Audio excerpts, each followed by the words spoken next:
start with your butternut squash, obviously, and I take a fork and I like to pierce it in a few places before I roast it. I roast it at 400 degrees for an hour, just whole. That's the simplest way for me to do it. While that's roasting, I'm going to peel my potatoes for my gnocchi. I know that some recipes say that they peel their potatoes after, but it's easier for me to peel them beforehand so I'm not peeling like boiling hot potatoes. So I use 3 potatoes for this, and I put them in my hot water and boiled them until a fork could pierce nicely into them. I think it took about 30 minutes. So when they came out, I used my handy dandy little ricer here, my potato ricer. Is it a potato ricer or is it just a ricer? Anyway, and then you squeeze the potatoes through and you get this great little, I don't know, potato sprinkle. It's awesome and it makes them extremely creamy. So here's what they all look like after going through the ricer. They're really fluffy. Oh, love it. To that, I add 1 egg that I've beaten.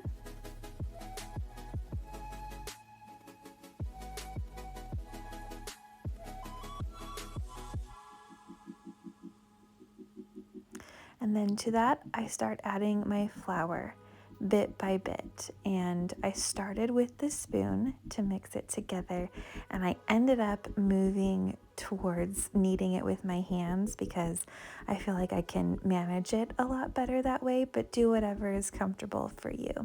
So here I have most of the flour worked in, and I'm just adding a little bit as I go. You just want it to come together into a ball like this. And then you can portion it off and start making your gnocchi.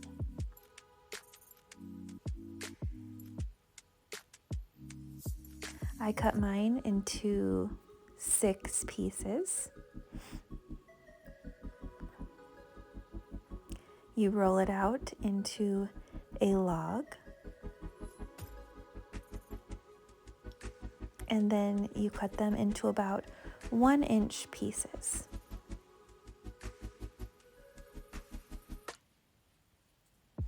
And then I have this little handy dandy gnocchi roller, but you can do this on a fork as well.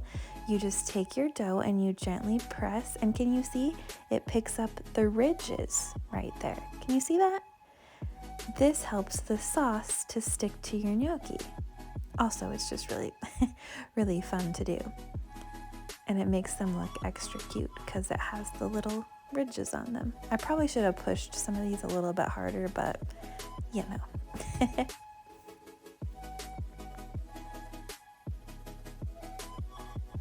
But like I said, if you don't have one of these rollers, you can do this with a fork.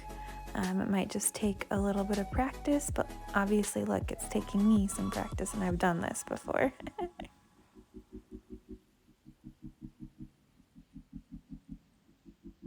There, you can see the ridges a little better on that one.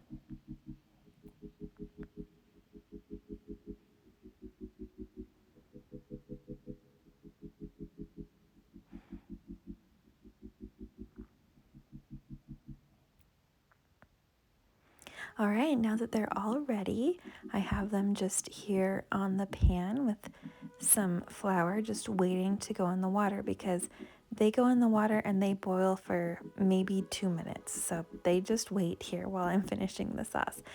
So sorry, not sorry, I'm starting the sauce with some bacon. Obviously, leave it out if you don't eat bacon. And here's my squash that's all roasted. I have taken the seeds out.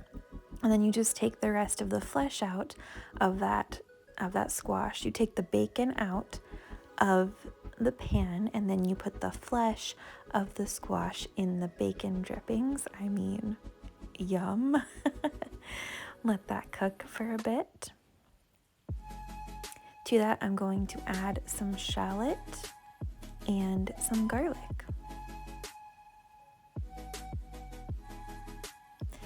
And then I blend it. Blend, blend, blend, blend, blend. We want this to be really creamy, and obviously it's going to be the sauce for our gnocchi. So I let it cook down and get really velvety and smooth and buttery.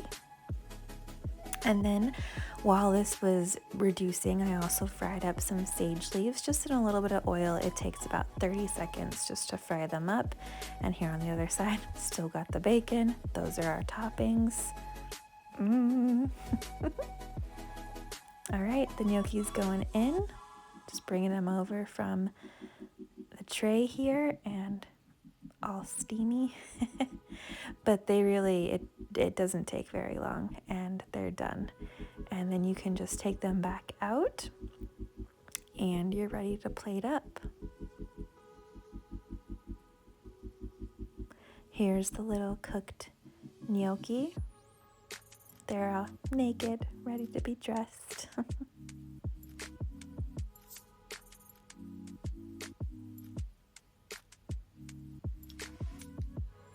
There's the sauce.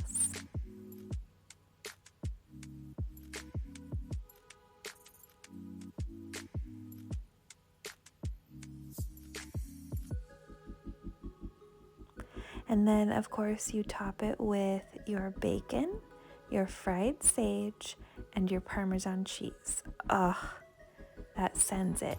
It's really good with just the sauce, but the toppings are excellent.